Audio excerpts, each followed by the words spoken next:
2,000 years ago, in the heart of the Roman Empire, one man ruled with power, but lived with wisdom. His name was Marcus Aurelius. While others sought glory, he searched for inner peace. While empires fell, his mind remained still. Through war, loss, and chaos, he wrote, not to impress, not to conquer, but to understand himself. And now, his words echo through centuries, timeless, powerful, unshaken. This is more than a book. It's a path to discipline, to peace, to clarity. Welcome to the wisdom of Marcus Aurelius.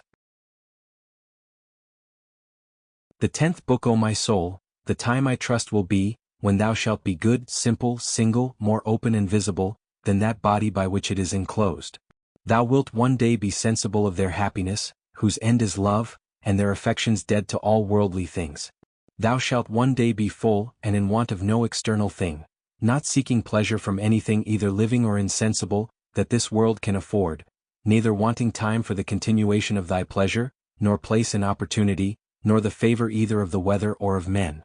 When thou shalt have content in thy present estate, and all things present shall add to thy content, when thou shalt persuade thyself that thou hast all things, all for thy good and all by the providence of the gods, and of things future also shalt be as confident, that all will do well, as tending to the maintenance and preservation in some sort, of his perfect welfare and happiness, who is perfection of life, of goodness and beauty, who begets all things and containeth all things in himself, and in himself doth recollect all things from all places that are dissolved, that of them he may beget others again like unto them. Such one day shall be thy disposition, that thou shalt be able, both in regard of the gods and in regard of men, so to fit and order thy conversation, as neither to complain of them at any time, for anything that they do, nor to do anything thyself for which thou mayest justly be condemned. As one who is altogether governed by nature, let it be thy care to observe what it is that thy nature in general doth require. That done, if thou find not that thy nature, as thou art a living sensible creature, will be the worse for it, thou mayest proceed.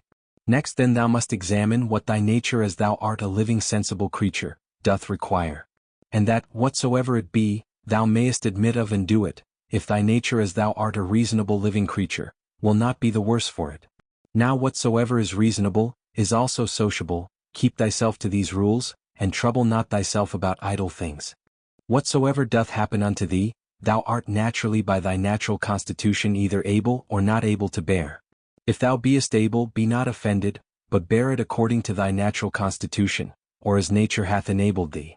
If thou beest not able, be not offended, for it will soon make an end of thee and itself at the same time end with thee. But remember, that whatsoever by the strength of opinion, grounded upon a certain apprehension of both true profit and duty, thou canst conceive tolerable, that thou art able to bear that by thy natural constitution. Him that offends to teach with love and meekness, and to show him his error. But if thou canst not, then to blame thyself, or rather not thyself neither, if thy will and endeavors have not been wanting. Whatsoever it be that happens unto thee, it is that which from all time was appointed unto thee. For by the same coherence of causes, by which thy substance from all eternity was appointed to be, was also whatsoever should happen unto it, destinated and appointed. Either with Epicurus, we must fondly imagine the atoms to be the cause of all things, or we must needs grant a nature.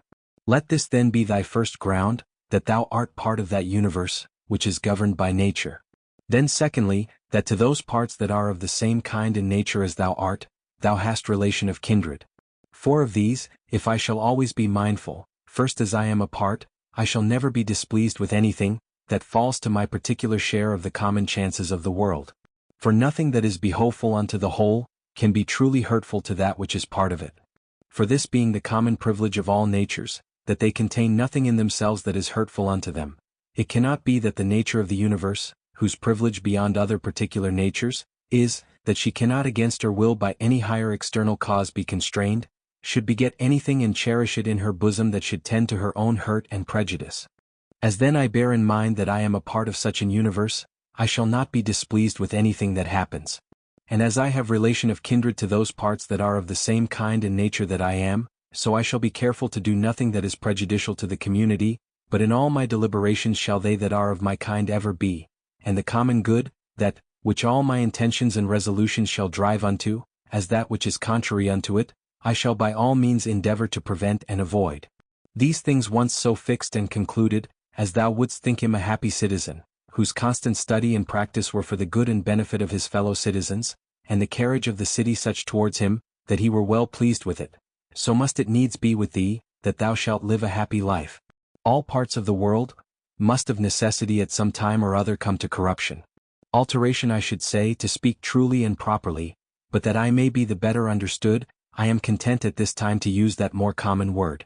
Now say I, if so be that this be both hurtful unto them and yet unavoidable, would not, thinkest thou, the whole itself be in a sweet case, all the parts of it being subject to alteration, yea, and by their making itself fitted for corruption, as consisting of things different and contrary?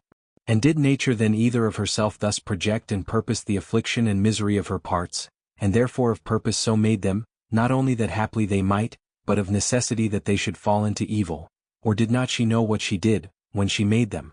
For either of these two to say is equally absurd. But to let pass nature in general, and to reason of things particular according to their own particular natures, how absurd and ridiculous is it, first to say that all parts of the whole are, by their proper natural constitution, subject to alteration, and then when any such thing doth happen, as when one doth fall sick and dieth, to take on and wonder as though some strange thing had happened?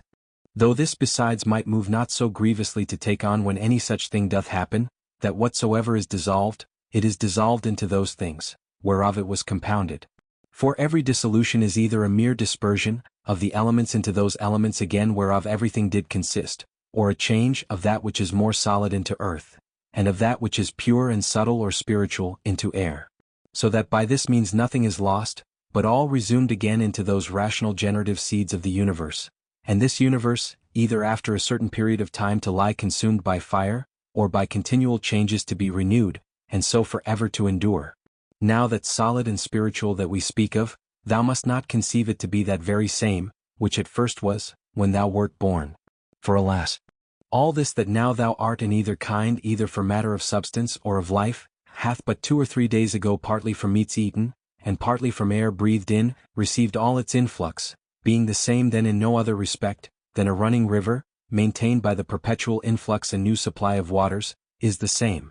That therefore which thou hast since received, not that which came from thy mother, is that which comes to change and corruption.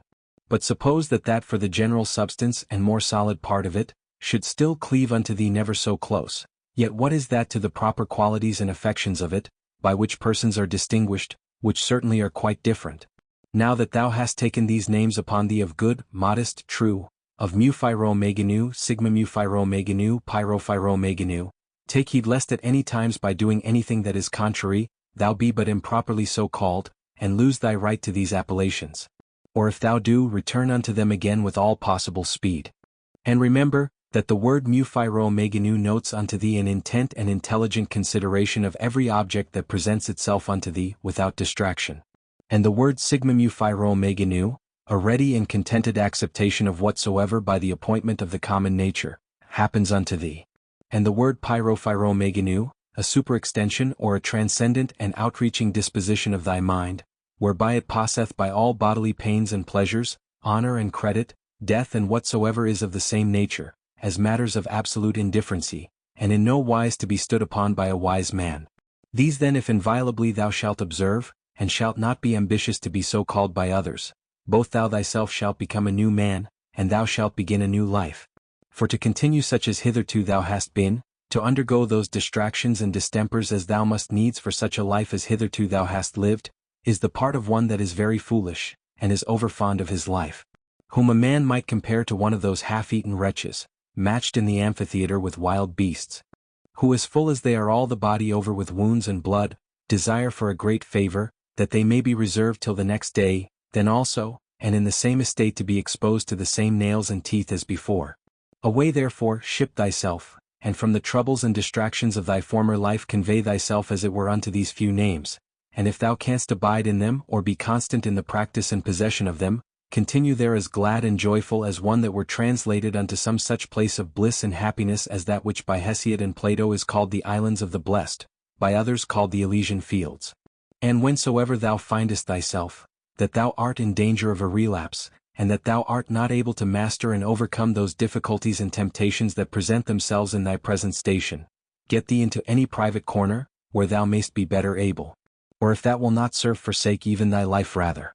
But so that it be not in passion but in a plain voluntary modest way, this being the only commendable action of thy whole life, that thus thou art departed, or this having been the main work and business of thy whole life, that thou mightest thus depart.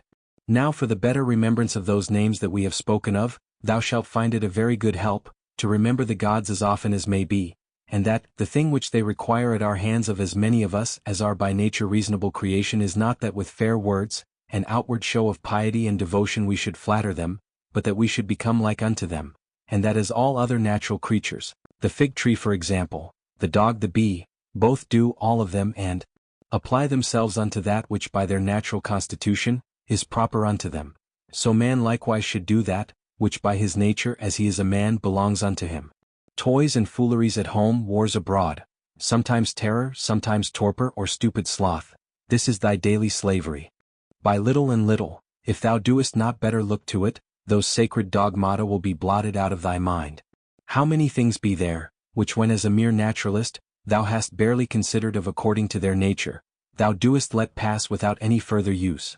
Whereas thou shouldst in all things so join action and contemplation, that thou mightest both at the same time attend all present occasions, to perform everything duly and carefully, and yet so intend the contemplative part too, that no part of that delight and pleasure, which the contemplative knowledge of everything according to its true nature doth of itself afford, might be lost. Or that the true and contemplative knowledge of everything according to its own nature, might of itself afford unto thee sufficient pleasure and happiness. Not apparent indeed but not concealed. And when shalt thou attain to the happiness of true simplicity, and unaffected gravity?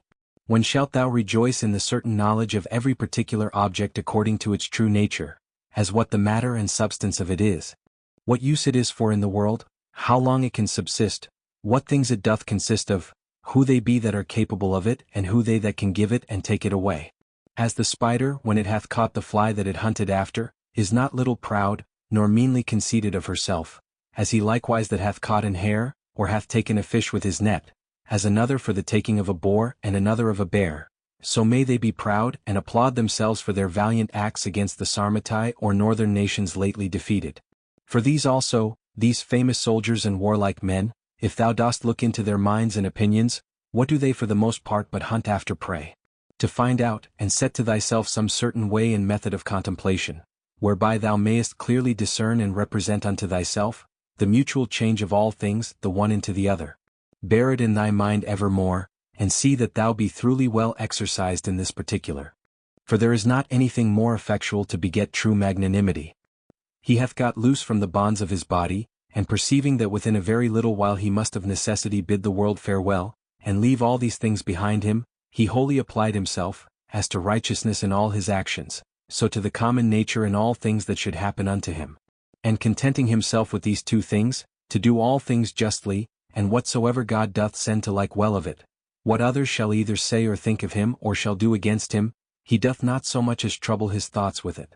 To go on straight, whither right and reason directed him, and by so doing to follow God, was the only thing that he did mind, that, his only business and occupation. What use is there of suspicion at all? Or why should thoughts of mistrust and suspicion concerning that which is future trouble thy mind at all? What now is to be done, if thou mayest search and inquiry into that, what needs thou care for more? And if thou art well able to perceive it alone, let no man divert thee from it. But if alone thou doest not so well perceive it, suspend thine action and take advice from the best.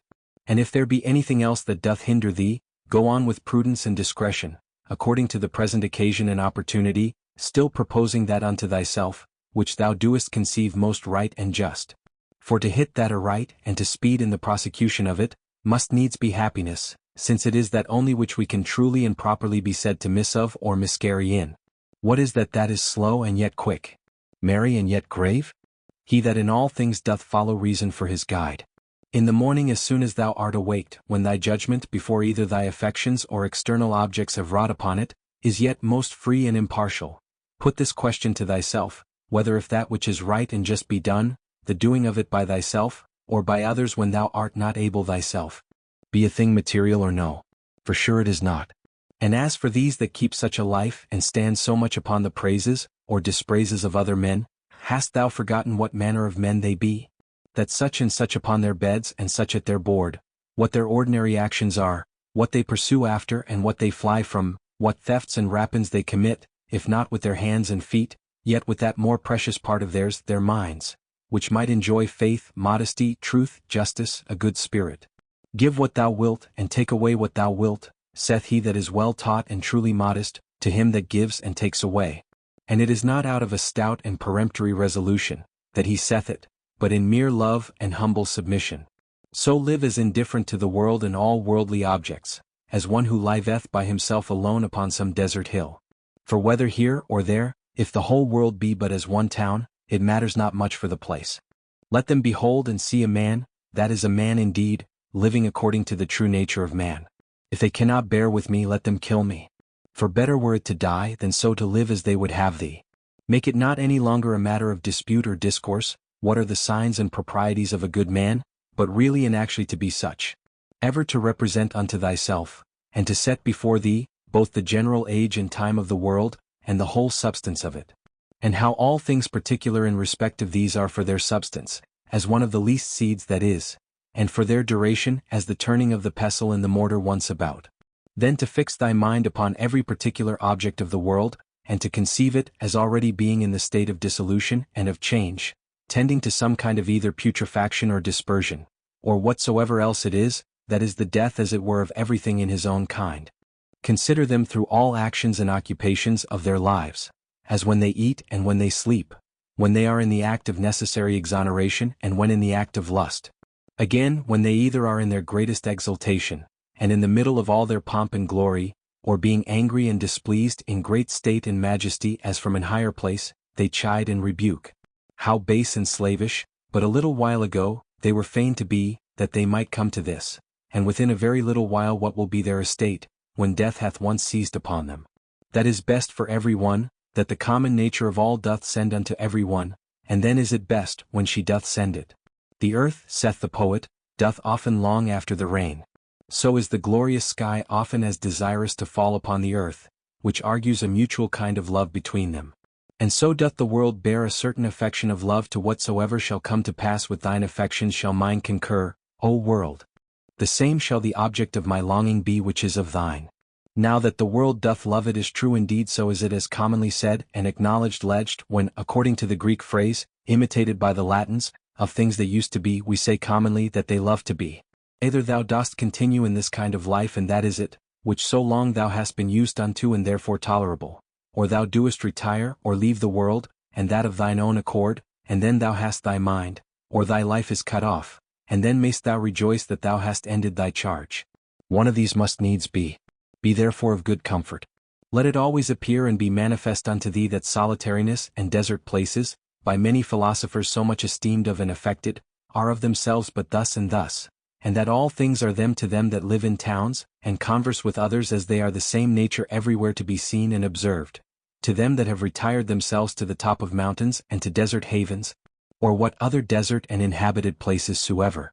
For anywhere it thou wilt mayest thou quickly find and apply that to thyself, which Plato saith of his philosopher in a place, as private and retired, saith he, as if he were shut up and enclosed about in some shepherd's lodge on the top of a hill. There by thyself to put these questions to thyself or to enter in these considerations. What is my chief and principal part, which hath power over the rest? What is now the present estate of it as I use it, and what is it that I employ it about? Is it now void of reason aye or no? Is it free and separated, or so affixed, so congealed and grown together as it were with the flesh, that it is swayed by the motions and inclinations of it? He that runs away from his master is a fugitive. But the law is every man's master. He therefore that forsakes the law is a fugitive. So is he whosoever he be that is either sorry, angry, or afraid, or for anything that either hath been, is, or shall be by his appointment, who is the Lord and Governor of the universe. For he truly and properly is nummu omicron, or the law, as the only nummu omega, or distributor and dispenser of all things that happen unto any one in his lifetime. Whatsoever then is either sorry, angry, or afraid is a fugitive. From man is the seed, that once cast into the womb man hath no more to do with it. Another cause succeedeth and undertakes the work, and in time brings a child to perfection. Again man lets food down through his throat, and that once down he hath no more to do with it. Another cause succeedeth and distributeth this food into the senses and the affections, into life and into strength, and doth with it those other many and marvelous things, that belong unto man. These things therefore that are so secretly and invisibly wrought and brought to pass, thou must use to behold and contemplate, and not the things themselves only, but the power also by which they are effected, that thou mayst behold it, though not with the eyes of the body, yet as plainly and visibly as thou canst see and discern the outward efficient cause of the depression and elevation of anything. Ever to mind and consider with thyself, how all things that now are have been heretofore much after the same sort, and after the same fashion that now they are, and so to think of those things which shall be hereafter also. Moreover, whole dramata and uniform scenes, or scenes that comprehend the lives and actions of men of one calling and profession, as many as either in thine own experience thou hast known, or by reading of ancient histories, to set them all before thine eyes. For thou shalt find that they are all but after one sort and fashion, only that the actors were others. As a pig that cries and flings when his throat is cut, fancy to thyself every one to be, that grieves for any worldly thing and takes on. Such a one is he also who upon his bed alone, doth bewail the miseries of this our mortal life. And remember this, that unto reasonable creatures only it is granted that they may willingly and freely submit unto providence. But absolutely to submit, is a necessity imposed upon all creatures equally. Whatsoever it is that thou goest about, consider of it by thyself and ask thyself, what? Because I shall do this no more when I am dead, should therefore death seem grievous unto me?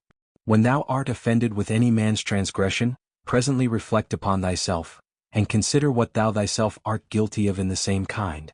As that thou also perchance dost think it a happiness either to be rich, or to live in pleasure, or to be praised and commended, and so of the rest in particular. For this if thou shalt call to mind, thou shalt soon forget thine anger, especially when at the same time this also shall concur in thy thoughts, that he was constrained by his error and ignorance so to do, for how can he choose as long as he is of that opinion? Do thou therefore if thou canst take away that from him, that forceth him to do as he doth. When thou sayest Satiro, think of Socraticus and Eutychus or Hymen, and when Euphrates think of Eutychio and Sylvanus, when Alciphron of Tropiophorus, when Xenophon of Crito or Severus. And when thou doest look upon thyself, fancy unto thyself some one or other of the Caesars, and so for every one, some one or other that hath been for estate and profession answerable unto him. Then let this come to thy mind at the same time, and where now are they all? Nowhere or anywhere. For so shalt thou at all time be able to perceive how all worldly things are but as the smoke, that vanisheth away, or indeed mere nothing. Especially when thou shalt call to mind this also, that whatsoever is once changed, shall never be again as long as the world endureth. And thou then how long shalt thou endure? And why doth it not suffice thee if virtuously and as becometh thee, thou mayest pass that portion of time, how little soever it be, that is allotted unto thee? What a subject and what a course of life is it, that thou doest so much desire to be rid of? For all these things what are they but fit objects for an understanding, that beholdeth everything according to its true nature, to exercise itself upon? Be patient therefore until that, as a strong stomach that turns all things into his own nature, and as a great fire that turneth in flame and light, whatsoever thou doest cast into it, thou have made these things also familiar, and as it were natural unto thee. Let it not be in any man's power to say truly of thee, that thou art not truly simple or sincere and open or not good. Let him be deceived whosoever he be that shall have any such opinion of thee. For all this doth depend of thee. For who is it that should hinder thee from being either truly simple or good? Do thou only resolve rather not to live than not to be such. For indeed neither doth it stand with reason that he should live that is not such. What then is it that may upon this present occasion according to best reason and discretion, either be said or done? For whatsoever it be, it is in thy power either to do it or to say it, and therefore seek not any pretenses as though thou wert hindered. Thou wilt never cease groaning and complaining, until such time as that, what pleasure is unto the voluptuous, be unto thee, to do in everything that presents itself, whatsoever may be done conformably and agreeably to the proper constitution of man, or to man as he is a man. For thou must account that pleasure whatsoever it be, that thou mayest do according to thine own nature. And to do this, every place will fit thee. Unto the cylindrus or roller, it is not granted to move everywhere according to its own proper motion, as neither unto the water, nor unto the fire, nor unto any other thing, that either is merely natural or natural and sensitive, but not rational, for many things there be that can hinder their operations. But of the mind and understanding this is the proper privilege, that according to its own nature, and as it will itself, it can pass through every obstacle that it finds and keep straight on forwards. Setting therefore before thine eyes this happiness and felicity of thy mind, whereby it is able to pass through all things, and is capable of all motions, whether as the fire, upwards, or as the stone downwards, or as the cylindrus through that which is sloping, content thyself with it, and seek not after any other thing. For all other kind of hindrances that are not hindrances of thy mind, either they are proper to the body, or merely proceed from the opinion, reason not making that resistance that it should, but basely and cowardly suffering itself to be foiled, and of themselves can neither wound, nor do any hurt at all. Else must he of necessity, whosoever he be that meets with any of them, become worse than he was before. For so is it in all other subjects, that is thought hurtful unto them, whereby they are made worse. But here contrariwise, man is rather the better and the more praiseworthy for any of those kind of hindrances, than otherwise. But generally remember that nothing can hurt a natural citizen, that is not hurtful unto the city itself, nor anything hurt the city, that is not hurtful unto the law itself. But none of these casualties or external hindrances do hurt the law itself, or are contrary to that course of justice and equity, by which public societies are maintained. Neither therefore do they hurt either city or citizen. As he that is bitten by a mad dog, is afraid of everything almost that he seeth, so unto him whom the dogmata have once bitten, or in whom true knowledge hath made an impression, everything almost that he sees or reads, be it never so short or ordinary, doth afford a good memento, to put him out of all grief and fear, as that of the poet. The winds blow upon the trees and their leaves fall upon the ground. Then do the trees begin to bud again, and by the springtime they put forth new branches.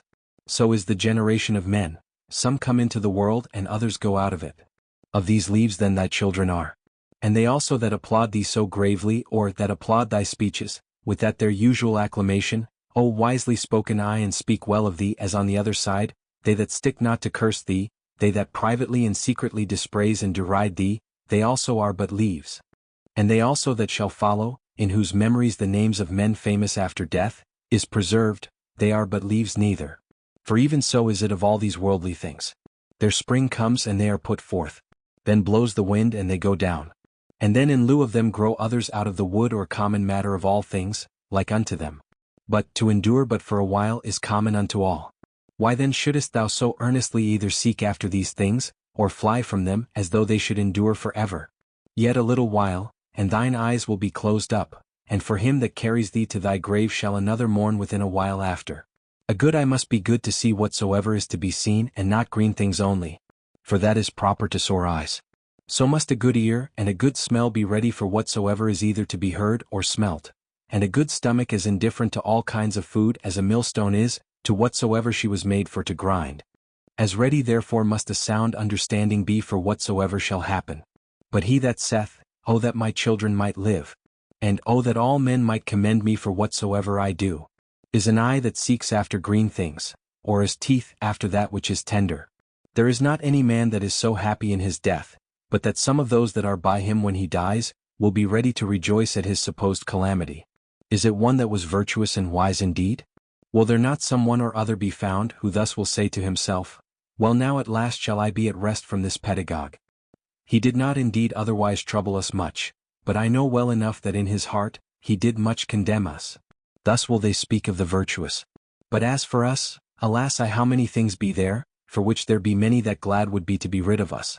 This therefore if thou shalt think of whensoever thou deest, thou shalt die the more willingly, when thou shalt think with thyself, I am now to depart from that world, wherein those that have been my nearest friends and acquaintances, they whom I have so much suffered for, so often prayed for, and for whom I have taken such care, even they would have me die, hoping that after my death they shall live happier than they did before. What then should any man desire to continue here any longer? Nevertheless, whensoever thou deest, thou must not be less kind and loving unto them for it, but as before see them, continue to be their friend, to wish them well, and meekly, and gently to carry thyself towards them, but yet so that on the other side, it make thee not the more unwilling to die. But as it fareth with them that die an easy quick death, whose soul is soon separated from their bodies, so must thy separation from them be. To these had nature joined and annexed me, now she parts us, I am ready to depart as from friends and kinsmen, but yet without either reluctancy or compulsion. For this also is according to nature. Use thyself, as often as thou sayest any man do anything, presently to say unto thyself, what is this man's end in this his action? But begin this course with thyself first of all, and diligently examine thyself concerning whatsoever thou doest. Remember that that which sets a man at work and hath power over the affections to draw them either one way or the other way, is not any external thing properly, but that which is hidden within every man's dogmata and opinions. That is rhetoric, that is life, that is man himself. As for thy body, which as a vessel or a case, compasseth thee about, and the many and curious instruments that it hath annexed unto it, let them not trouble thy thoughts. For of themselves they are but as a carpenter's axe, but that they are born with us and naturally sticking unto us. But otherwise, without the inward cause that hath power to move them and to restrain them, those parts are of themselves of no more use unto us, than the shuttle is of itself to the weaver, or the pen to the writer, or the whip to the coachman.